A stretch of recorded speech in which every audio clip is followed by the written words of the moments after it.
Skyrim. Oh. And so I was creating my character. I was like, what character do I want to create? So I created Oberyn Martell. Nice. And I'm going across like, okay, how would Oberyn handle this situation? That's what I'm gonna do. Oh my gosh, I'm trying awesome. to basically build his character in Skyrim. It's pretty funny. I was waiting for you to say like Jon Snow or something because I was thinking of like northern people, but Oberyn's way more. Oberyn's a lot more fun. I just went with Redguard, so they're a little bit darker basically, and they're warrior type people. I went with that, and I'm trying to kind of build him what I would think, he's really combat oriented, except for he's really good with poison. So This makes me want to get Skyrim again. I need to go and buy those DLCs too. I never got them. There's a Game of the Year edition out. Did you sell your game back? Nope, I've got it. Oh, okay. I just haven't played it. I still have it. I've got it too. I've got I'm gonna pull the it back DLCs. up. I got the first portion of the DLC. It was really good. I never got the second one, and while I was on there the other day, it's $20. Welcome to the Cast Beyond the Wall, where we're taking it's kind of a down week. There was no new episode, but we're just kind of chatting it up. We're chatting about video games and fan theories and all sorts of awesome stuff, guys. And we really hope that some of you can join in the conversation. We're still waiting on the fight between the Mountain and the Viper, which shall be epic. But until then, we're going to go ahead and have just kind of a chill week where we kind of talk some fan theories and have some fun. I just want to remind everyone that we are presented by our partner at We Got This Covered. They're a really great source for all your TV, movie, gaming news. If you play video games like an Xbox 360, PS3, PS4, Xbox One, there might be a little game that came out this week called Watch Dogs. Might have heard of it. It's kind of making big waves. Supposed to sell like 8 million copies or whatever. Well, WeGotYouCovered.com. They've got a review up, and it's a pretty dang good review. I went through and read it last night, and I suggest you all check it out. I'm your host, Caleb Masters, joined, as always, by the loyal, the faithful, the always there. He's in Oklahoma City. Sir, introduce yourself. Daniel Stull. And the man who battles rattlesnakes on a daily basis, just bought an SNES, and is going out in the desert and saying, F you, son. Austin Lucari. We don't have a guest host this week because we're just having fun. So we're just going to chat it up. To start off this week, I begged the question with Mr. Dalton Stewart, our guest host from the Good Trash Genre Cast a couple weeks ago. What was his favorite Game of Thrones moment? And then it dawned on me that we hadn't talked about that as our own host, us core central hosts. So I ask you, Daniel Stoll, what is your most memorable Game of Thrones moment? Well, this is actually a really tough question. There are a lot of different things that come to mind. Some of them are that probably a lot of people share, and some of them maybe not so much. So I guess I'm gonna cop out here, and I'm gonna say a couple of them. So No, go for it. One that I think a lot of people would probably bring up for me, which is it's actually kind of interesting because these moments are not in the book, is actually the scenes between Tyrion and Arya back in season 2. Specifically, one of my favorite moments of all those scenes is the one where Tyrion is talking about. Tywin is talking about. He's talking about what does the North say about Robb Stark. And what do they say of Robb Stark in the North? They call him the Young Wolf. And?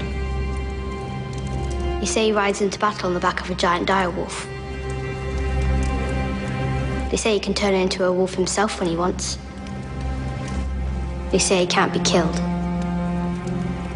Do you believe them? No, my lord. Anyone can be killed. And she sort of says it with this sort of looking right into Tywin's eyes, saying, "You can also die too." And that was one of the really fun moments for me because Arya is my favorite character.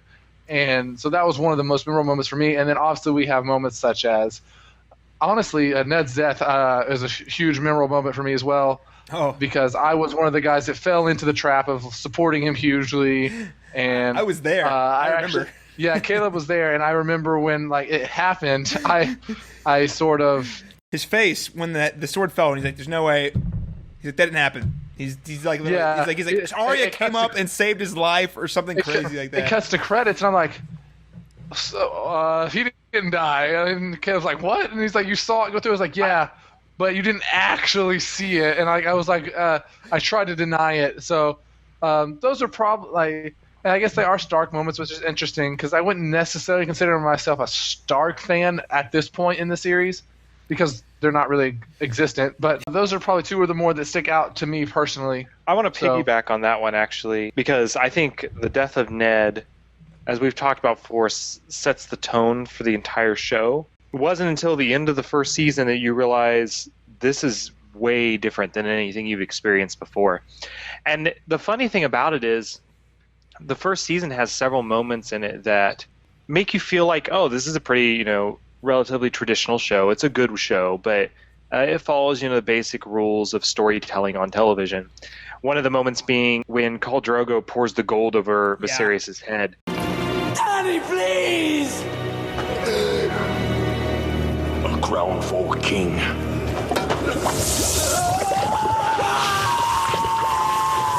Because you see that and you're like, yeah, bad people suck.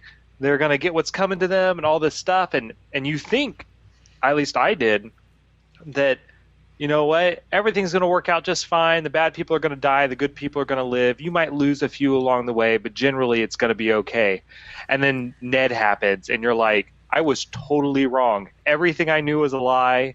You just don't really know where to go from there. Yeah, it's so funny because that first season, Austin, you're right. It is very much set up initially as like a more traditional show. Ned's the hero. He's flawed, but he's a good guy. He's the guy you're rooting for. He's the one you connect with. He is your, kind of avatar for the show. And I love that you bring up the Khal Drogo point because it's set up. Okay, so naturally, Daenerys and Khal Drogo is going to tie in by the end of the season. I mean, I know they're not there yet, but by the end of the season, that's going to tie in because that's just how TV works. And, of course, Khal Drogo is going to rise up and decide to take the throne for this woman that he's fallen in love with, right? And they're going to cross the Red Sea with their epic army, and it's going to cause Ned and Robert a whole bunch of problems. But I think the first mark where we kind of see that, oh, what's going on, is when Robert dies, first off. Like, none of us were expecting that. I mean, it wasn't like a big shocker because he wasn't a main character, but I don't think any of us were like, yes, Robert's totally going to die, early on. So it was a little surprising because, again, this is a show we're used to seeing you have your core cast of characters who you just know aren't going to die. And I, at least personally, I felt like Robert was among them. And then you see him die in a really odd sort of way. He gets killed by a boar, and you're like, okay. And then you're also expecting to see this Khal Drogo stuff tie in. But what I loved, the show in the last probably 3 episodes, after episode 6, really does subvert your expectations. Because guess what? Khal Drogo, not only does Khal Drogo not do it, he gets killed by infection.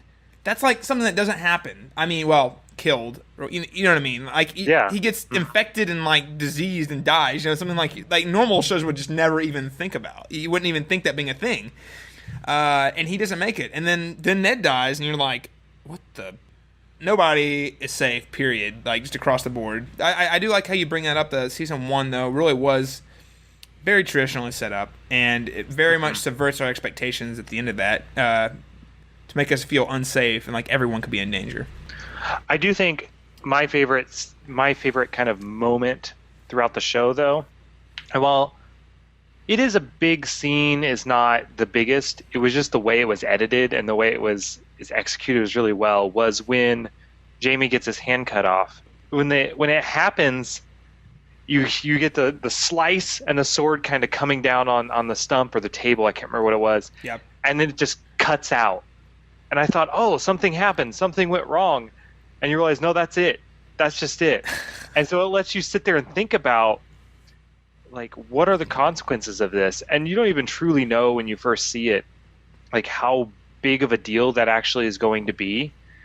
And even this season and in the latest episodes, this past episode that aired, you're still seeing the consequences of that action, where Jaime can't fight for Tyrion because he'd get killed. He just can't do it anymore. And such a small, simple scene has had like such huge implications throughout the series since it's happened. So that's probably my most memorable moment, just from an editing perspective and from how like simple and effective it was. When I go back and watch this, and the way it's done is really shocking because you see his hand, and then like it's kind of like with Ned's head. You're like, did that just happen? Like then if you watch real closely, you see him actually pull his stump hand up, and you see the hand like they're not connected. And that episode in particular cuts to something very unusual for Game of Thrones. It was like a hardcore rock version of Bear and the Maiden Fair, and you're like, what did I just see? It was so weird. It was so weird. Because I thought, like, okay, truth to the audience, I don't always watch the show in the most legitimate ways. And so I thought I got a bad copy of it because it was like weird music and it cut off weird. I didn't know what was going on. I thought, oh man, I missed part of the show. But no, that was it. That was how it was done. It was so weird. It was definitely strange and definitely different than what we were used to seeing, at least by that point. Game of Thrones is so great at subverting our expectations. Even when we've learned that we can't trust Game of Thrones, there's still like we've been so programmed by like what is traditional TV, traditional television, what we should expect from our shows that like even when we know no one's safe, our expectations are still subverted. And I'm also referencing the Red Wedding. Mother, the Lannisters send their regards.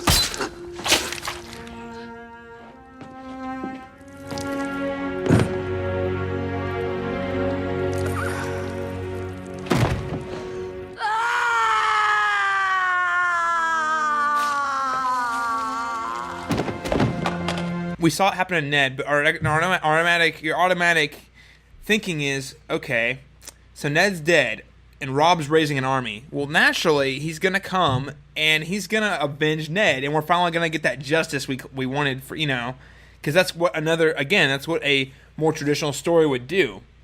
And Game of Thrones didn't do that. Right. It let us, and it set it up so that yes, he was our true hope to see.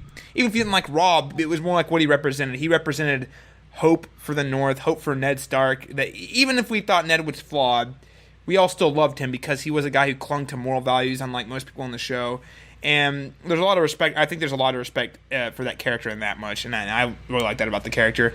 So we wanted to see that. We wanted to see that justice so badly, and Game of Thrones is like, not only are you not going to get your justice, it's going to get worse. Right.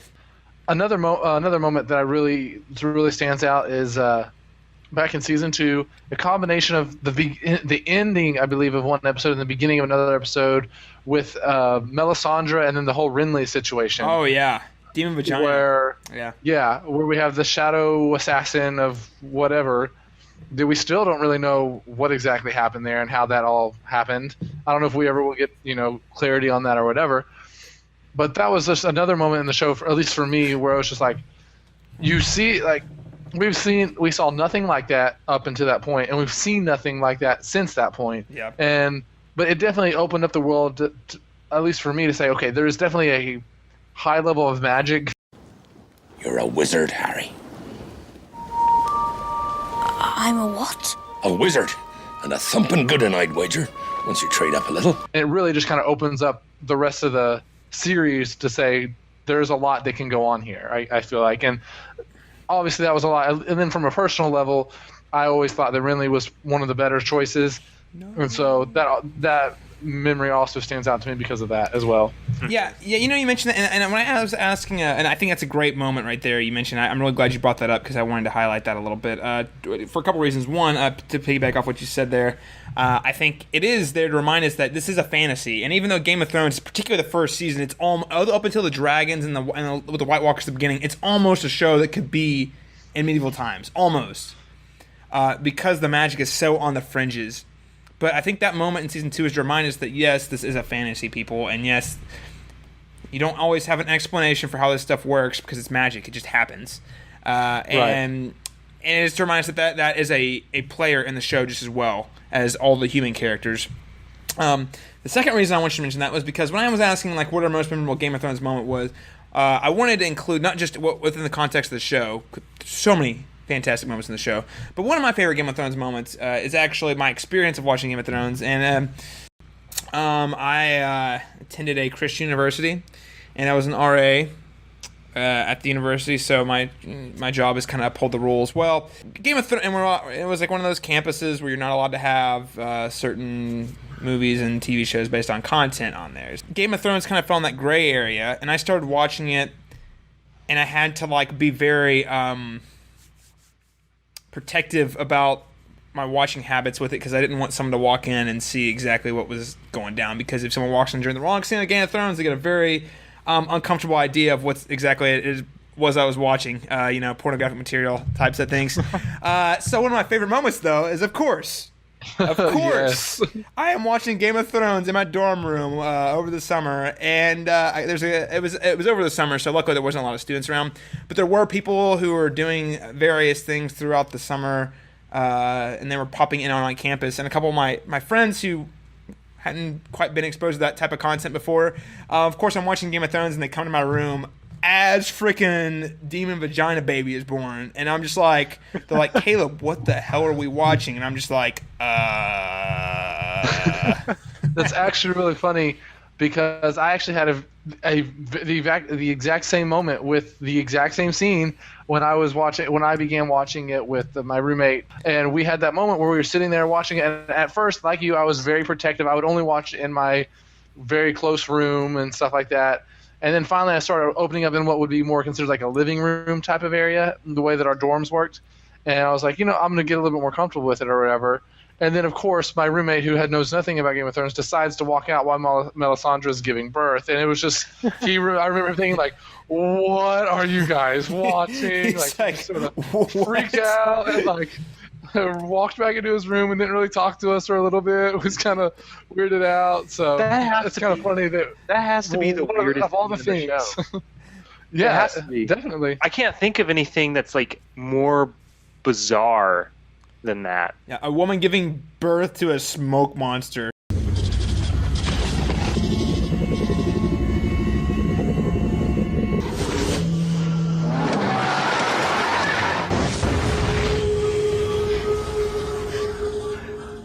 Oh my gosh, it was really, and then like at the same end, in that scene, the way it was played up was initially it was played up as Melissandre might be trying to seduce Davos, so it was like really weird, and then she's like, "Woo!" and she's pregnant, and you're like, "What the hell?" She wasn't pregnant like last episode, and then bam, smoke vagina monster thing.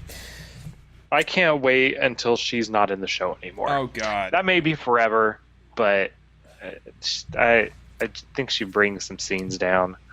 It's not the actress or anything. I just don't like the character much. The character is she's a character I am very glad as a part of the show personally, but man, she drives me insane. I hate her so much. I hate that character for so many reasons. Melissandre. Because I think Stannis could be so much more interesting without her. I think that's mostly it. Yes, but I will say that I think she is highlighting something that George R. Martin is trying to showcase. Yeah. And as we always talk about how he is writing this to kind of like parallel, religious fanaticism. And what's interesting about Melissandre is I don't think she is a religious fanatic. I think she is someone who is using religion as a tool to gain power. And but I think it shows like how those people, those very intelligent people who know how to put on a show for other people, can build a cult. Kind of the same way that the Scientology movement was kind of evolved, around this very charismatic leader. And despite there not being a lot of evidence to support his claims, there was all these people. Religion, really. Well, any religion. That's the most contemporary I can think of. But yes, any religion really, based around very charismatic people who they gain all this power based off of people who are not quite as intelligent and are looking for answers. So I think that's what, and we talked about this last season a lot. Daniel, if you want to chime in on this, we talked a lot about how the parallels between the type of faith Melissandre has versus guys like Thoros, who his faith seems a little more legitimate, as opposed to hers, which seems like almost showmanship. And again, she's using it as a tool as opposed to actually believing in it. For her, it's more about it's a means to an end. Yeah, as are pretty much every kind of ideal and moral code and anything in Game of Thrones is, for almost all the characters, is a means to an end. I think there are very few characters that truly believe in what they do, and the ones that do usually end up dead. So. And I will say this too. I really do truly think, and I'll let Daniel chime in here because I really want to see what he has to say about this. But I really do think Melissandre believes in the Lord of Light and all that, but I also think that she sees it as an opportunity too. So I really do think she believes in him, though. I really do. She just doesn't. Yeah. She doesn't necessarily believe in all the religious mumbo jumbo, but she believes in the power that is demonstrated by that God, right? Right. I think, I basically more agree with that. I think the more of the fanatic, religious fanatic in that scenario is actually Stannis' wife. Yes. I think she's more of the religious fanatic kind of person in that scenario. But yeah, I think Melisandre definitely believes that the power is real, and I think that's why she uses it. She sees it as, okay, this works. How can I use this to my advantage? Whereas I think that is a little bit different where we saw Bondrick Dondarrion back in the Brotherhood, where he saw it as it works, and he doesn't. I don't feel like he uses it as a tool in the same way that she does. Yeah. I feel like for him, it's a little bit more of a. He was at his, his friend was on the deathbed, and he said, "Okay, let's see if this works." And it did, and he's decided to follow it since then. Right. Well, he's seen evidence that works, so he's like, well, I mean, I don't know exactly all the ins and outs of it, but I know it works, so I believe in it. Right, and I'm going to follow what I believe is that, whereas hers is a little more, it does work, let me use it for myself, where he had more of a selfless experience with it, whereas I guess that's selfish, to save your friend or whatever, but it was for someone else, not for him. I mean, I wouldn't say it's selfish. I mean, it's not really selfish per se, but yeah, I know what you mean. But it's interesting. I was going to say, as we're kind of going over these moments, I don't believe anyone said anything from this season, which is kind of funny. I guess we're trying to think more of our favorite moments of the past, I guess. Right. But I don't think we can have this conversation without discussing the White Walker baby moment. Seeing that still just kind of blows my mind, and I'm really excited to go back and watch those again. That episode particularly, because you don't get a lot from that particular moment, but just when you see that, it has such an impact on the audience. You're not expecting to see it. Yeah, it's at least such a visual image. I know I can picture perfectly just by seeing it the one time that I actually saw it. It's just it left such a great image in my mind. I don't think we can have this conversations about great moments without talking about that one. That one didn't leave like a huge impact on me per se. Yeah, it doesn't have a huge impact on the world, but big moment. Mostly because I don't feel like I've truly realized the significance of it yet. I don't know where that's going to go. For me, and I've said this when it happened, the very best scene of the entire series so far is the trial of Tyrion. And that speech at the end is just freaking glorious. So, I mean, that's my personal favorite. I can't get over how those lines were delivered. It was just so good. Right. Yeah, it was definitely one of the strongest moments of the entire show.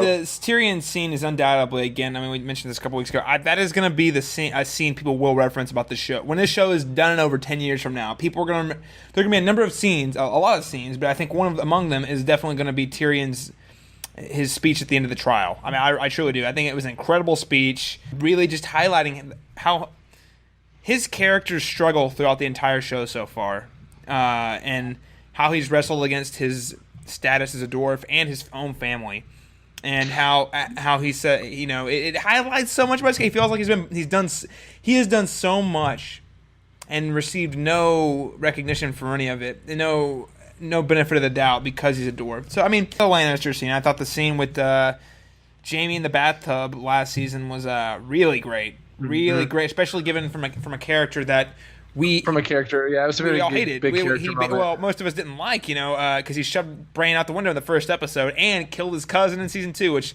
I thought was kind of awesome. But it was just really crazy to see this really interesting, insightful transformation to say, hey, this guy is a real character. He's not just this two-dimensional, arrogant asshole. Yeah, he is that season, and that I think even that moment is the moment for a lot of people that changes their opinion on Jaime. Yeah, definitely. At least around that episode or that time is when people are starting to think, oh, maybe I don't hate Jaime. Maybe I actually kind of like him. At least you can kind of like him because you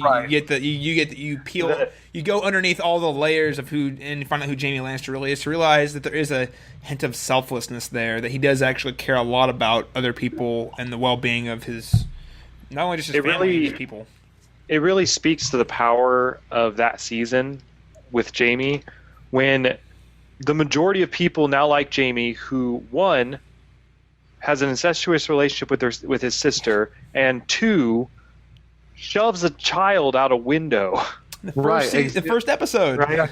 Yeah, the very first episode. So the fact that there are scenes that can redeem a character like that means they're very, very good scenes. Yeah. If I have to pick like a handful of scenes that will be remembered forever from this series, it's the beheading of Ned, the Red Wedding, the death of Joffrey, and Tyrion's speech so far. And 2 of those are in this season, and I have a feeling there's going to be more from this season. This season is so good. I think so too. Yeah, I agree with that. Daniel, you mentioned earlier there haven't been a lot this season. I guess the reason I hadn't thought about scenes from the season is because I haven't fully digested it yet. That makes sense. Yeah, and when I said that, I mean, obviously there have been great moments from the season. I just thought it was interesting that we chose to pick from, like, for me, my first 3 were all from season 2, except for the Ned thing, which was at the end of season 1. It was just interesting how we went back. Just thought it was interesting, but I think part of that is true. We haven't finished this season yet, so we're still sort of accepting season. We haven't fully digested season 4. Because the death of Joffrey, that whole sequence is incredible. I mean, there's no doubt about it. Yeah. But it's not. I mean, even though that happened 6 weeks ago, it still hasn't registered. Like, the season's not done, so it still hasn't registered with me that that's a memory. If you know what I mean, like it's like a past moment of the show. Like we're still in it a little bit. Right. We're still seeing the fallout of it. Death of Joffrey was incredible. Hands down, no doubt about it. I mean, the way they executed it, the way they did that whole wedding sequence, and the way they set up the whole, it could be anybody at all. I mean, just seeing Austin's reaction. We still don't even know all the people involved.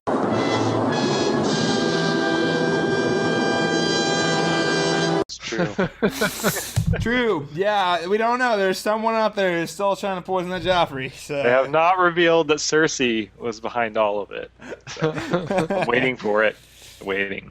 Yeah. So, yeah, I mean, just to see the reaction there and to see how people I was watching with reacted and just the way the show executed it. And, man, I gotta say, even though it was Joffrey dying, the image of that kid's face all purple and crap like that, it was still pretty gross. Like, it's a pretty dark, like, it's not an image I care to look at very often. You know what I mean? Even though I hated Joffrey. There's a lot of awesome things in Game of Thrones, but I think what makes Game of Thrones exciting, and something we don't get to do on this podcast a whole lot because we're usually focusing on episode to episode, is talking about fan theories. Now, this gets a little tricky because me and Daniel, I have read all 5 books. I know Daniel has read about 3.5 of them, and Austin hasn't read any of them. So there is, like, different amounts of certain degrees of, like, knowledge all of us have on what's going on. But I think it's really safe to say if we can kind of focus on, like, these series-long theories.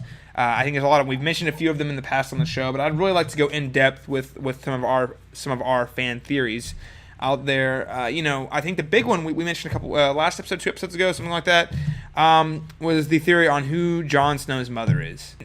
Me and Daniel have talked a lot about it. Me and Austin have talked a little bit about it, but all 3 of us haven't really sat down and had a conversation about it. Right. So there are a few trains of thought.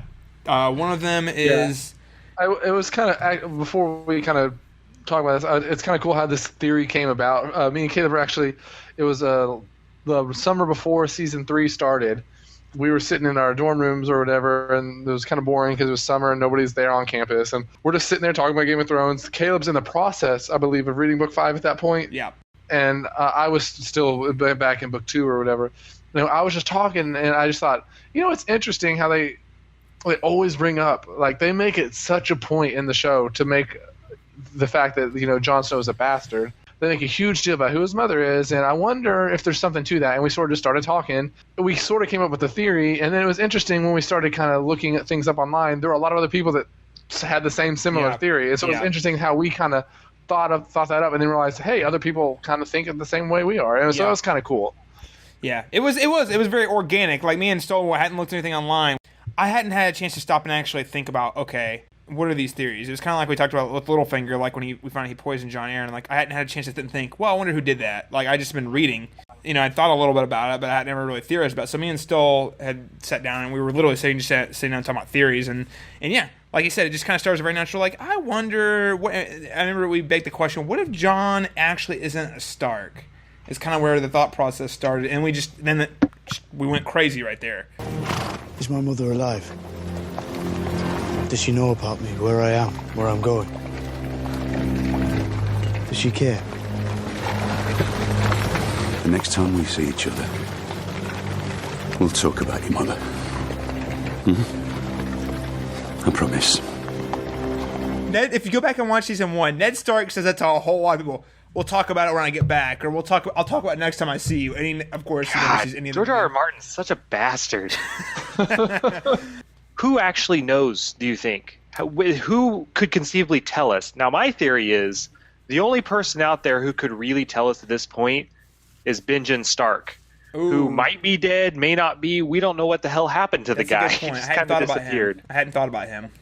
Yeah, because he's Ned's brother, and he could legitimately hold the key for Jon Snow, and he was going to tell him all these stories when he came back, and he didn't come back either. Yeah. They didn't wrap that up, so they definitely left open the window for him to be able to come back. And I don't know if you guys know more than I do or not, or if it's just something.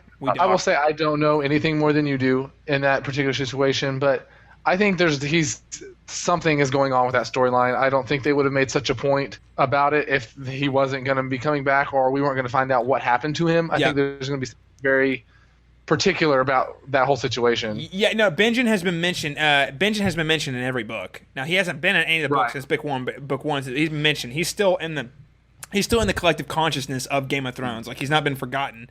But spoilers. I'm through book 5, and that's the storyline. That subplot has not yet tied up.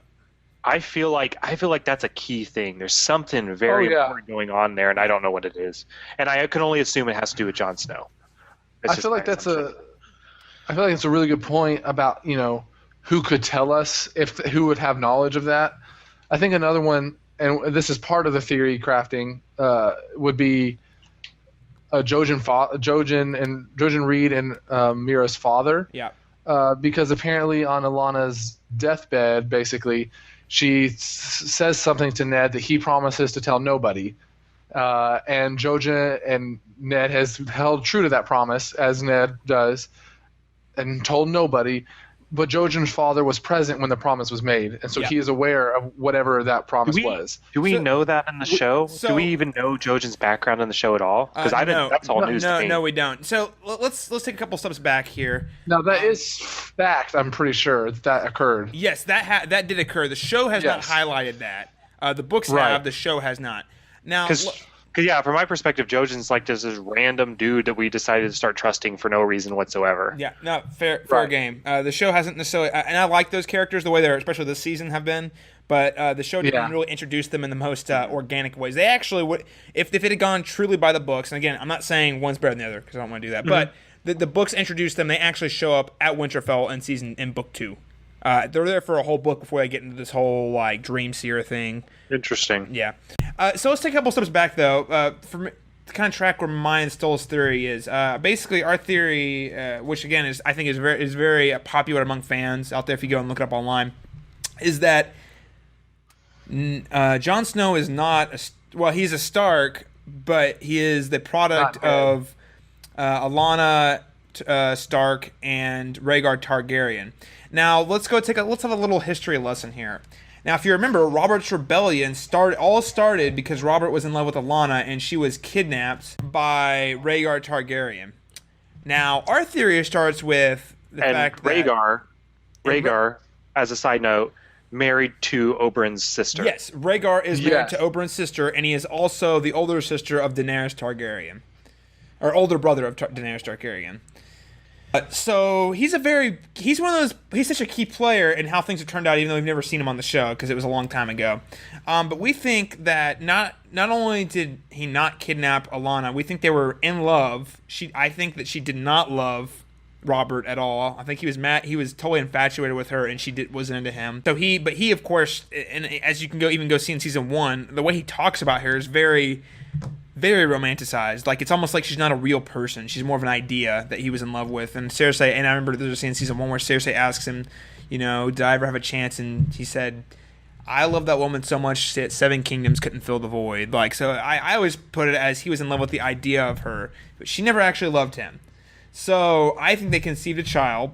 And what happens is Ned Stark goes out. He gathers a few of his own bannermen, one of them being Howland Reed, Jojen Reed's father, and they go to rescue her. while Rhaegar is away fighting with Robert in battle and loses. But they go to this, I can't remember, there's a castle they go to down in the south, and I can't remember where it's at.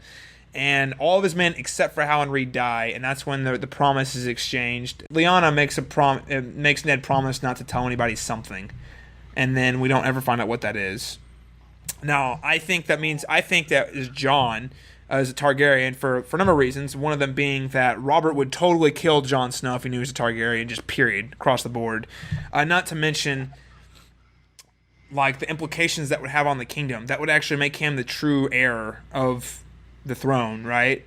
Yes. If that were true. So, I mean, I think there's a lot of dynamics, and I think it matches with everything that the show is told and the book has told us so far, because the books especially always comment about how much Jon Snow looks like a Stark. Like, how much he looks like a Stark, more so than Robb and all his other brothers. He looks like a Stark, because his other brothers look more like Tullys, but not Jon Snow. So I think it fits. I think it fits, and it would actually explain. It would actually explain, I think, a lot of the history that's still kind of on the hinges, and we don't know what's going on. And it would tie into the greater thread and narrative of the show, is of what happens when people do find out he's a Targaryen, and how is that going to impact Daenerys? How is that going to impact the kingdom, the Seven Kingdoms? And I also think that story fits more within several characters, sort of fits in line with what they would actually do. For example, Ned. I feel like it is much more likely that Ned would, quote unquote, lie to protect someone than to actually go against his vow to his wife and cheat on him with another woman and then have a bastard. I don't feel like that fits Ned as much as to protect this child, I'm going to say that I did something to them and kind of put that on himself. It'll be fine though, because the Targaryens are gonna keep the bloodline pure. Jon Snow and Daenerys are gonna get married, and they'll live happily ever after. And they won't even know it though. It's gonna be good. That's how you keep the blonde hair. There you go. Except Jon Snow looks like a Stark. Well, but he's got the recessive. That has been one of the counter arguments that I have heard. One of the counter arguments that I've heard to this is that all Targaryens have blonde hair. And Jon has no element of that. Now, my counter argument to that counter argument is that they've always married themselves. Yeah, exactly. So we've never seen them outside of their own family. Yeah, totally. I think that's a great point, because they were so incestuous. We haven't seen them marry non-blonde people. And guess what, guys? I'm pretty sure dark heads, in the way that whole genetics works, dark beats lighter hair. That's probably where the storyline was heading. But I think as soon as George R.R. Martin realizes someone has either figured it out or something, he'll just change it. He'll be like, no, that's no longer interesting. If you guys know where I was going, I'm changing it now. So it's not going to be the case anymore. So we can throw the whole theory out the window. In fact, if you have good theories, you probably should never, ever mention them, because it will never come true. Okay, so funny point you mentioned that, Austin. George R. R. Martin has actually been interviewed, and that's actually one of the reasons he says that he does not read fan theories. He has straight up said, if you tell me you know what's going on, he said, used to be, before the internet, one guy would know, and I'm like, oh, good on you for knowing that. I'm really glad you feel that. He said, now on the internet, though, that person gets on one forum, and then all of a sudden you've got a legion of idiots who know exactly what the answer is. So he's like, then I'm tempted to change it because I want to subvert people's expectations and be surprising. But it's not always a better story as a result. Exactly. And that's why he says he does not read fan theories. Based specifically on that. He didn't mention, I don't think that was in reference to the Jon Snow theory. It was just a reference to theories in general. But I think. So you heard it here first, folks. This podcast is ruining Game of Thrones. Make sure George R. R. Martin does not hear our podcast, because he will rewrite the whole frickin' series like that. So yeah, I think that's interesting to see. Jon Snow ends up being Targaryen. He's the rightful heir to the throne, which ties into my prediction way back last season when we started this podcast, and I said I want Jon Snow to sit on the throne. Bam. I want him to sit on the throne because he's the rightful heir. I will also say, even though this answer about his lineage has not been answered, there are developments in the 4th and 5th books that do kind of jack with things a little bit, as far as Jon Snow and Targaryens and things of that nature. So all I'm meaning to say is there's other stuff we're not talking about because we can't talk about it yet that could totally throw everything we're talking about right now out of whack. So there's that. Just ruined it, Caleb. I didn't ruin anything. Just read the books, Ruined man. everything. I ruined the book. Well, but I think this is a good segue because we're talking. This is again we talked last week, 2 weeks ago. This is a Song of Ice and Fire. Bran is a big question mark in how this all turns out. And while I know a little more than what you guys do, the books really don't progress a whole lot more past book 3. There's like one really big thing that happens, but other than that, it's pretty. Bran's still a pretty big question mark. Where do you guys think he falls into all of this? I think I've mentioned this before in past podcasts. I think Bran is definitely going to be the other side of Melissandre in a way. Maybe not particularly that role or whatever, but I think Melissandre has made reference to this other god that's not the Lord of Light, and I think Bran's going to be somehow tied up with that, whatever this three-eyed crow thing is, or I don't know. I just think that his is the opposite of Melissandre, wherever he's headed. And maybe I could be way off on that. Maybe they end up on the same sort of side or whatever. But I don't know. I just think that he is going to be very important. His role is going to be extremely important at some point, and I think it'll have something to do with White Walkers / other god. But I have no evidence to prove any of that. That's just sort of where I think it's headed. And I said way back when I was a guest on this podcast that I thought Bran would end up being king. I said that because I was still riding the Stark train. But will he be king? I don't know. I think he'd be an interesting king. I do think he has a big role to play long term. And I don't know what the White Walkers mean. I don't know what's going on with the other. My question to you guys, actually, as I'm trying to formulate a theory on this, is when Melisandre talks about the other, and the various characters do, is that related to the old gods, or is that something else entirely? My understanding is that it's something else entirely. And my understanding is that she even believes that it holds some sort of power. We talked a couple episodes ago where she set up the parallels where the Lord of the Light is these 3 adjectives. I don't remember what they were off the top of my head. And then the Lord of Darkness, Lord of whatever, the other 3 adjectives. And she gives it some sort of, like, it does have the power or ability to do some things, but my Lord's greater. It's how I've that's my understanding of it. I don't have that's about all I got. Yeah, I guess the reason I feel like it's related, and a lot of it has to do with some of the visions, right? So I do think the visions are related to the White Walkers, and there's strong imagery always in the visions of the weirwood trees, which are always related to the old gods. I do think somehow the White Walkers are either the embodiment of the old gods, or I feel like the White Walkers are there to provide balance. Oh, sorry, go ahead. Yeah, no, it's fine. I feel like they're there to provide balance, and I don't know. I don't think they're that evil force that they have been portrayed as, because I don't think things are ever really that simple in this universe. Yeah, I definitely agree with that statement. Yeah, I think there's something about them that is not just mindless killing machines, and we saw that a little bit with the whole baby scene, that they're an organized society of some kind, and they have a purpose and a logic to what they're doing, and I don't believe that that's purely just evil. So, as far as Bran goes, I think he very well could meet up with them, and potentially either, like you said, join their cause or use them in some way.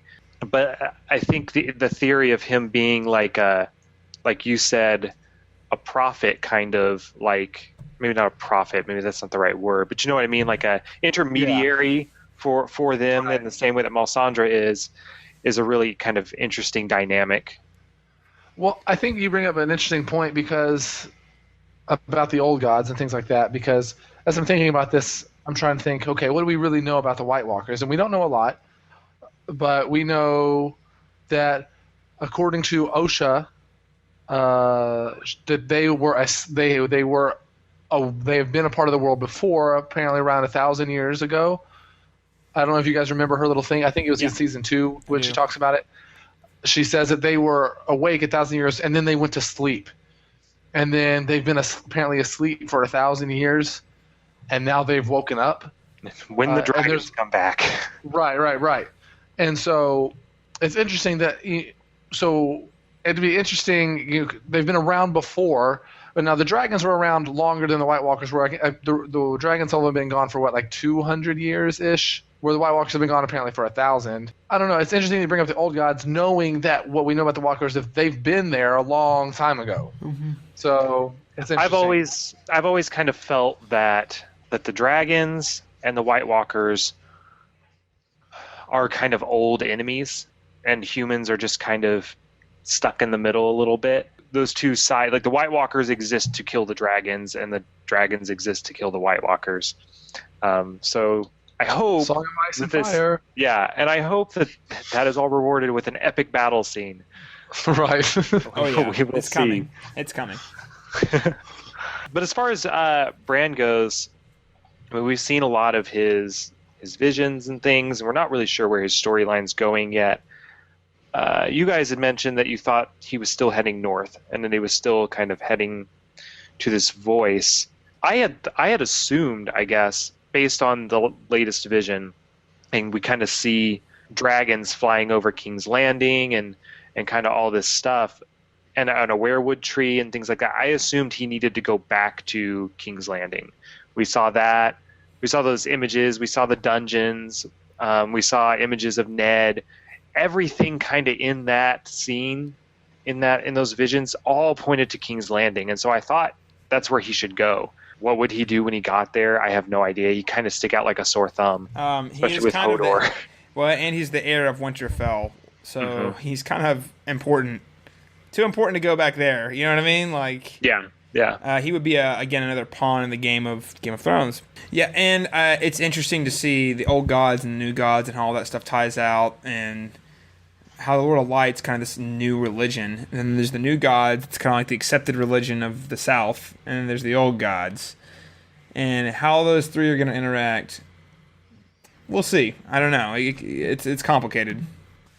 Now that we're kind of hot. I mean, we are kind of alluding to an epic battle, right? So, when this show is all said and done, season 7, season 8, however long the producers want to run it, although they've recently been on record saying 7 seasons. I don't know how they're going to do that. I don't know either. I honestly think, and I've actually been in some very intense discussions about this, I really do think that there's going to be a lot of condensing and rearranging storylines. And honestly, having read book 4 and 5, not saying that there's a lot of filler, because there's not.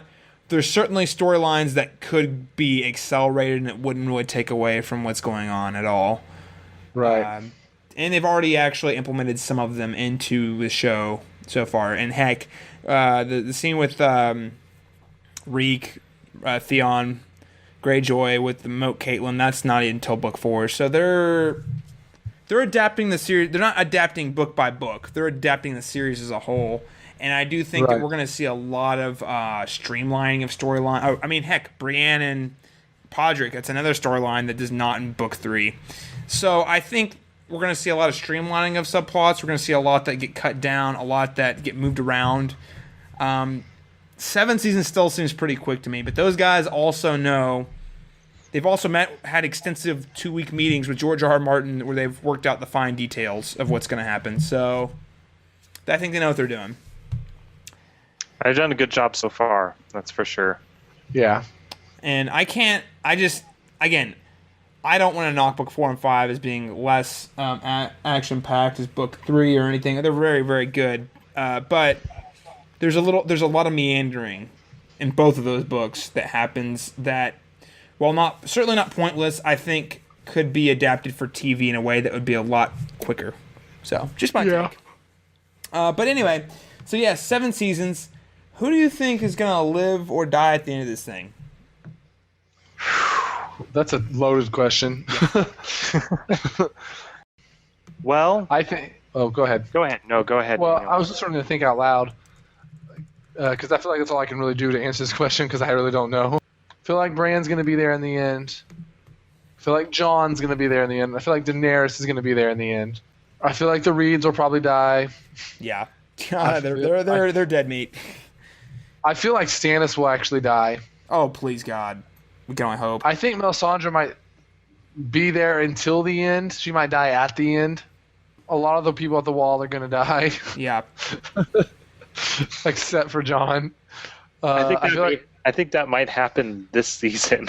Those giants are coming.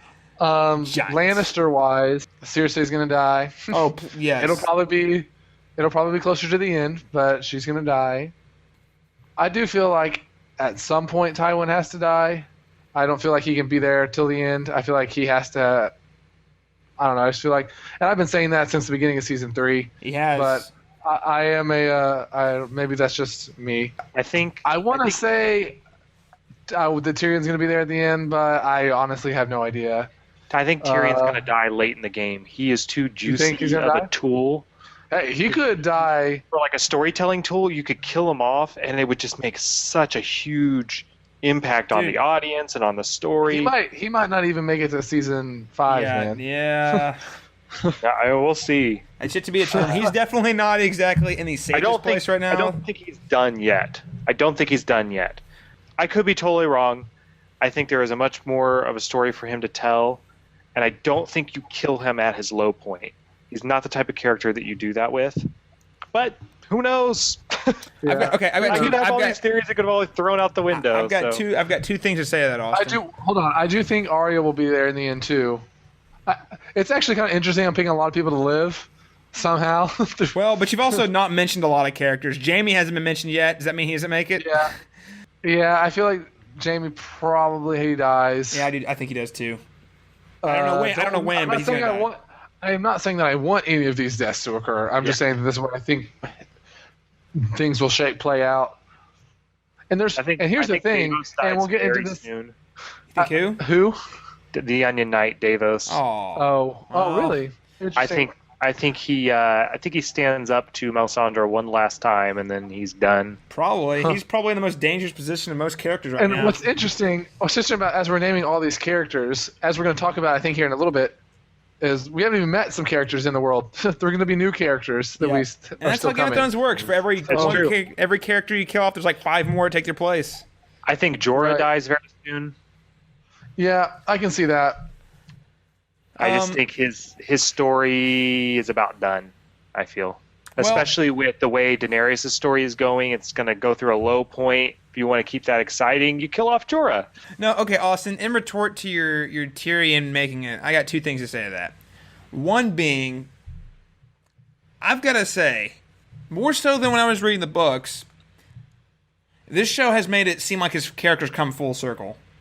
Like, from season 1, with the trial and his speech and, like, how it's all playing out. So, I'm not saying he's going to live or die. All I'm saying is, in a way, when this season's done, dead or not, like, his character has, like, come full circle. Like, I feel like the arc of his dwarfhood, his battle to try to defend with his family, but also hate his family, and all those things are going to be done. I agree with you, but I think the potential for a new, even more interesting story to be told about his life away from the Lannisters could be even better. Well, fair point. I mean, that is a good point. I see both your sides. I don't know. I think it's kind of interesting how, like Caleb was pointing out, like, we've seen him before. He was a dwarf fighting for his life through combat by trial, and now it's kind of hit that point again.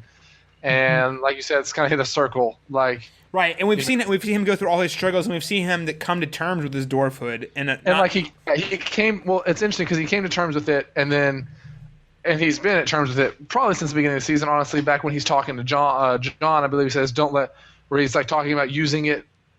He's sort of, but then he hits this point where we saw last episode with Oberyn, where he just sort of breaks down and realizes, and he realized it, but it was just hard hearing it. Where Oberyn talks about how Cersei treated him when he was just a baby, just hit that moment of like just fully like I am a dwarf, and in the trial scene he's saying I'm on trial for being a dwarf, and he's sort of come to that point, like even though he's fought it all his life, it's still in the end this is where he's at. Like, well, yeah, and not to mention the fact that I feel like his battle with his own family has kind of come to circle with that. Like he's basically told Tywin to F off. He's going to go out on his own terms. So, that's all I'm saying is, and I'm not saying he's dead or not. I just think it's the way his arc is turning out. It does seem like a natural. I don't like the words you're saying, Caleb, and so I reject them. Because it does not please him. They make me unhappy. They do not please me. It does not delight me. It does not delight you. There. So characters I think aren't going to make it. I think Stoll's right. I think Stannis makes it really far, and then he dies. I think Melissandre makes it to the end. I think Littlefinger makes it to the end. I think Varys makes it to the end. Ooh, okay. Those are interesting statements. Now, I'm not so certain. Now, whether they live through the end is a totally different scenario, but I think characters like Littlefinger and Varys are going to be massive players in the end game of the show. Huge. I don't know how. The way that their arcs have turned out and the way that we know so little about them, I think really hints that they're having bigger roles to play in the grand finale. I can't see how Littlefinger's future could be that bright. I see him dying in a season, maybe. Oh, wow! Or at least losing everything. Maybe I am crazy, but this is something I talked with Caleb over text about over the past couple weeks. I'm about to make the statement that people should not hate Littlefinger like he does, and I'm sort of don't have the evidence to back this up completely, and I'm not entirely believing in it, so maybe it's going to be like a half-hearted argument. But I was just sort of thinking about this the other day, and feel free to tell me how wrong I am. But I was just thinking about this the other day. So, Littlefinger, how many people and I know that there's more to it than this, but in the whole grand scheme of things, how many deaths has he been a part of? Okay, first one that comes to mind is Ned's. I don't blame Littlefinger for Ned's death because he warned him several times. I don't believe that Littlefinger completely believed that Joffrey was going to kill Ned. I believe he thought, he would just send him to the wall and get rid of Ned. So I would say he's indirectly a part of that. But then he goes and he takes part in Joffrey's death, which we're happy about. Then he takes part in Lysa, and he is the reason Lysa Arryn dies, which we're all pretty happy about. Let's be honest. Delights us. I count 6. Those are the three main ones that I think of. And I go back and say, okay, Robb and Catelyn. How much did he know about those, and how much was he a part of them? Are the other two deaths that stick out to me because those were around time? Did he know about it? Probably, but did he have any say in how it occurred or how it played out? I would say no, but we don't really know. So, while he definitely is not a good person, and he definitely is a schemer and a mastermind, to me, he has not done as many things for me to hate him. He's actually taken out more people that I was glad about. That I was not glad about. And in the one case of Ned, I don't even blame him for that. I think involvement in his death, I don't feel like it was a direct involvement. No, and I'll say this. I mean, if we've talked about this earlier this season, so I don't have to go super in depth, but Ned Stark is responsible for Ned Stark's death for not playing the Game of Thrones. And no, it does not make him responsible for the death of his own life. But Littlefinger, go back and watch it. He is totally pulling his strings. There's no doubt about that. But he does tell him more than one occasion, don't trust me. And then I remember distinctly Ned asking him for his advice on what he should do. And Littlefinger tells him, and he doesn't like it, so he's like, well, clearly you didn't come to me for advice, so here's what's going to happen. So, and then he tells Ned, you know what you're doing is kind of shady, right? So I'm just saying, like, yeah, he has a hand in it, so you could say he's responsible, but I ultimately don't think. If anybody's hands are dirty for Ned Stark's death, it's Joffrey and Cersei. Littlefinger, by association and by not stopping it from happening, sure, but I don't necessarily make him fully responsible. Sorry, and I forgot about Jon Arryn as well. And for Jon Arryn, I don't feel like there was enough emotional investment for any of us to really care. I think Littlefinger is the single most evil character in the show. I believe that. He killed Jon Arryn. He was responsible for Ned Stark's death through a series of events. He killed his assistant. He killed Joffrey, which is fabulous. He killed Lysa Arryn, and he probably killed Jon Arryn's nephew as well. Though that one, I don't really know. I don't think he was really involved. I don't see why he would be involved in the Red Wedding. Yeah, me Probably neither. knew about it, but I don't see why he would be involved in it. But he couldn't have really stopped it either, so there was, Yeah. I think that was in motion, and he couldn't do much about it. The thing is with Littlefinger is I don't think Littlefinger actually has a big master plan. I think he kind of rolls with things. I think he purposely, we talked about this before, he causes chaos and rolls with it to see what he can pick up out of the rubble, And I think that's his game. That's what he does. But I really believe he is probably the most purely evil character in the show. I do think aside he from is Joffrey, who's just freaking crazy. I do think he is one of the best at sort of adapting to what his situation is. I would argue that So he may not have a quote-unquote master plan. He does not have every single step of the game prepared. I think he's got one better. I think he has a tentative plan for what he's going to do, and he will. And he's an opportunist, so he'll take advantage of situations. He's adaptable, which is more important. Yes, especially in this world. That's what's going to help him climb the ladder, right? So I think it goes a little bit of both. He has goals, he has plans, and I think he even knows to some degree. I don't think he was surprised that he ended up going to the Eyrie to marry Lysa at all. Obviously, he wouldn't have kept her so close for so long. But knowing that he would at one point use her for something. But at the same time, there is quite a bit of making up as he goes along, too. So I think that makes him both dangerous because he's a planner and he's also, one to roll with the punches. So I think that makes him even more dangerous. And two, Stoll, I do tend to agree with you.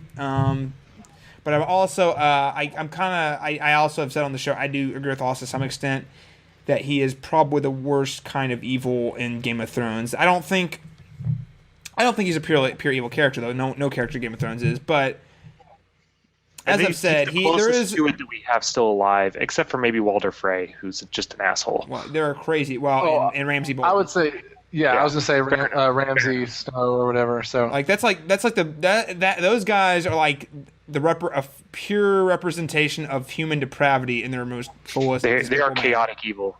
We're not going to talk a lot. We've talked a lot about Littlefinger this season, and I think as much as I love talking about it, we probably need to cut back a little bit. But I will say this: I love him. I don't think he's purely evil, and I don't think his motivations are quite as unsympathetic as a lot of people think they are. I think they're very reasonable, actually. Again, and that's sort of the point I was trying to, make. It's not interesting. Yeah, no. That was sort of where I see both reasons for him doing what he does. One being his love for Catelyn Stark, and his other trying to prove, being humiliated when he was a young child. He's trying to prove to the world that he's better than them in his own way. Neither of those things, which I think, given a different light, could be viewed as a very positive thing on both ends. It's just how things have turned out and how the show presents those things that make him so evil. But he also is the man in the shadows pulling the strings in a very devil satanic-like way. Even though not directly responsible for a whole lot of evil, he is kind of the guy whispering in everyone's ear. I think because of that, he's going to make it all the way to the end. Now, I don't think he survives the end, but I think he's there at the end of the series and then he dies or something. I feel like he's always a step ahead of everyone, and he adapts very, very well to whatever situation is given. And even though I think in a world where there's not magic, I think in a world where there's no dragons or White Walkers or anything like that, Littlefinger wins. But this isn't that world. He lives in, I think the big wrench in his plan is dragons, Daenerys, White Walkers, all that stuff that he can't control. So I think he's at the end. I think Varys is at the end. We don't know a lot about what his plans are, but I think he is also a schemer in his own right. And I think at some point, hopefully sooner rather than later, we find out at least to some degree, what he's up to. I think that's going to kind of prove to be a series-long thing with him because he's been I truly do believe he's been holding on to that power for some reason for so long. I think Jon Snow's there. I think Daenerys is there.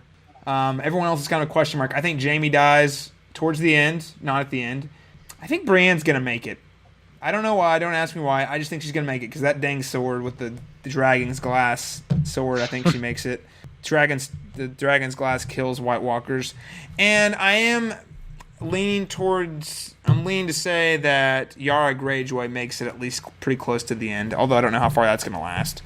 But I do think a lot of those players in King's Landing that are squabbling right now, I don't think they're going to make it. I think Tywin's going to fall at some point. I think Cersei at some point is going to fall. I think Marjorie Tyrell is going to fall. It's not like all the people who are. I didn't even think about the Tyrells. All these people who are squabbling over the politics of Westeros aren't seeing the bigger picture, and I think the people who don't see the bigger picture don't make it. There are a lot of characters out there to come into play, and on that note, there are a lot of characters that have yet to come into play, and I think there's a lot of we had an interesting announcement break out this week that certain characters are going to be in the season next season. Now, we don't know who's playing them, but there were several characters and their descriptions that were listed online by the winteriscoming.net. You can check out the press release online. But these are rumored, quote-unquote, but I think they're actually pretty legit. So I'm going to go ahead and read through these names, and then you guys can chime in and let me know what you think. So first off, Prince Doran Martell. That was Oberyn's brother who was supposed to show up at the royal wedding. Supposed to be there, right. He's going to be there. Prince Tristan Martell, who is listed as the handsome fiancé of Princess Myrcella, who is Cersei's daughter, who's been mentioned this season. There's Ario Hota, who is apparently Doran's personal bodyguard. Then we have the Sand Snakes. Those are the bastards of Oberyn Martell. And we have 3 listed here. There is Oberyn Sand, who's the oldest. Nymeria Sand, who is a quote-unquote mixed race. Hey, look, Oberyn doesn't care about race. He likes all things. And then there's Tyne, I can't say her name, Sand, who is the youngest and apparently is the most seductive of the bunch. So there's the Sand Snakes. She learned from her daddy. Oh, she learned from her daddy very well. All the tricks in the book. What do you guys think about that? The Martells having a bigger role next season. I just hope I get to see how Oberyn interacts with all of them, and he's not dead next episode. That would be very nice. That would please me. That's what I want. That would delight me. And there's been notes that, as far as casting goes, that they'll stick with the Latino kind of theme, which I think would be fantastic. I would love that.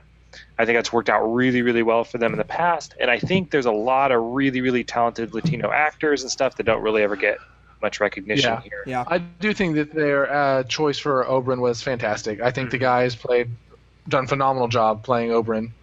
It's like Pedro Pascal or something like that. I can't remember say his name right. I think someone wanted to do Jimmy Smith for Doran Martell. And Jimmy Smith, for those of you who don't, too big, but probably I think is a hair too big. I don't know. That would be cool. I love Jimmy Smith. For those of you who don't know who Jimmy Smith is, he played Bail Organa in the Star Wars prequels, and he played whoever Dexter's best friend was, the the defense attorney in Dexter season 3. Those are kind of the 2 roles he's been most known for. He's played in a number of other things though. He's a very famous Hispanic actor. Yeah, I think he'd be pretty cool, but yeah, maybe a little too high profile, a little too expensive for a show. I think Salma Hayek would make a great Oberyn Sand because she's older and she's Hispanic. So right, that's true. I don't think we're gonna get Salma Hayek. Would be amazing though. It'd be so good. Oh, that'd be awesome. If we get to go to Dorne, that's awesome. I can't wait to see it. That's a whole place we haven't even visited yet. And it seems to have a very rich, like super unique culture that we've only kind of hinted at through Oberyn. So I'm really, really excited to see where this goes and how we get to I hope this all takes place actually in Dorne and not in King's Landing, and it seems like that's probably the case given the sheer number of Martells that they're going to be casting. So the Martells, the entire family migrates to King's Landing. Yeah. Next season is going to be Game of Thrones season 5 that was subtitled the Martell Family Vacation. Well, it makes sense. When Oberyn kills all the Lannisters and takes over King's Landing, then they're all going to want to move in, right? It's a good point. They're going to need someone to take that power. That's right. So Doran just takes over as king, and the War of the 5 Kings turns into the War of 6 Kings, and it's over. Apparently that's what they did to during the last wars too. They just kind of stay out of it as much as they can. They're freaking Switzerland, man. They just sit there. They're like, cool. We love all you guys. We like having sex. Well, let us know Just when the war's breed over. new soldiers constantly. Yeah, Stoll, any thoughts on the Sands and the Martells climbing into play next season? Oh yeah, I'm super excited about it. I think that I've always been very interested in their culture, like sort of like Austin was alluding to. I think that there's a lot to explore, a lot that are different than what we're used to in the world of Westeros that goes on down there, and Marcella's down there, so that would be cool. And yeah, I think that'd be really awesome to have sort of the centerpiece be somewhere else that's not Westeros. If it was Dorne, that'd be really awesome. I think there's a lot of cool things that could happen down there. Yeah, moving on to the other characters, I'll go ahead and read some off. High Sparrow, he's the pious head of a religious movement. Septa Unella, which is also religious, is the show is looking for a actress to play an imposing and unrelenting Septa who spends a lot of time with a major series character next year. So a Sept spending a lot of time with someone. I wonder who. Then there's Maggie the Frog, a fortune teller. Lois Stokeworth, which, if you guys remember correctly, last episode, is the woman that Bran is supposed to marry. So guess what? Bran might not be totally out of this yet. God. I thought he was out, man. I seriously thought we're going to see Bran. He was going to be out. Just when I thought I was out, they pulled me back in. I seriously thought like we were going to say goodbye to Bran. I was like, well, he could show up, but I feel like it's going to be more likely he just doesn't ever come back ever again. Like, I don't know, or something like that. But yeah, Bran's wife-to-be is going to be in the play next season. Yezin, who is a sleazy Marinese slave owner. The Waif, a strange child from the books that Arya encounters, who will probably be played by an older actress. They're looking for someone of East Asian descent for the part. So, that's interesting. So yeah, some interesting casting options. The one group I am a little surprised to see didn't make the cut at all is the Greyjoys, because I feel like that is a series of characters they are really building back up to make a return, especially this season so far, and knowing in the books where that goes. I'm very surprised we haven't heard more about them in this casting announcement. However, this is not a set-in-stone final casting list. So there's still a lot more info to come out. This isn't even an official one, I don't believe. So no, it's not official at all. So I don't have much to say on most of these because I just have no context for most of them. I think the religious figures may show up over in Essos though with Daenerys, because I think we'll start to get into the culture of Marine and stuff a little bit more that we haven't really gotten into very in depth yet. And I think this next season is really, really going to be a lot of that. I think it's really exciting to see all the, like you said, the Dornish people, and I'm really excited to get more into that. Awesome. So, based on these casting announcements, I think we can safely say that we're going to start to see a lot more of the world of Game of Thrones outside of even just Westeros. We are going to go to Essos, probably going to go to Essos. We're going to see Dorne. We're going to see a lot of places that are new next season, if we could venture to guess. And I'm very excited about that because as much as I love King's Landing and seeing stuff there and experiencing the North, it is always cool to get some new locales. Well, thank you so much for tuning in. Sorry for hanging on here, guys, to give some theories on this week off as we kind of take a little break from Game of Thrones this week. I want to remind our listeners and viewers that you can find us on Facebook.com/CastBeyondTheWall, where you can like us and submit comments, share posts, all that 9 yards. You can follow us on Twitter @cast_beyond_GOT. You can subscribe to us on YouTube. We've actually got a small little audience on YouTube who watches our either our live broadcast or my fully edited episodes later in the week. And most importantly of all of those things, please, please, please subscribe to us on iTunes and give us a rating. That'll probably be one of the best ways you can help the Cast Beyond the Wall. I want to remind everyone that we are presented by our partners at WeGotThisCovered.com. They are a fantastic source for gaming, TV, movie news. And as I said at the top of the hour, Watch Dogs just came out today, the day of recording, and it's a pretty big game, guys. Kind of huge, and I imagine a lot of people who watch Game of Thrones are probably at least heard of Watch Dogs or are curious in playing it. Go check it out at WeGotThisCovered.com. I think they've got it covered, guys. All right, well, thank you so much for everyone tuning in this week as we enjoy, kind of sit back and theorize. Hopefully you can kind of understand where we're all coming from and with our Game of Thrones philosophies these days. Next week's episode is The Mountain and the Viper, and we are going to see one really freaking epic battle, and I just absolutely can't wait. I hope all our listeners will tune in to hear our podcast next week where we talk about this fight that is going to be absolutely game-changing.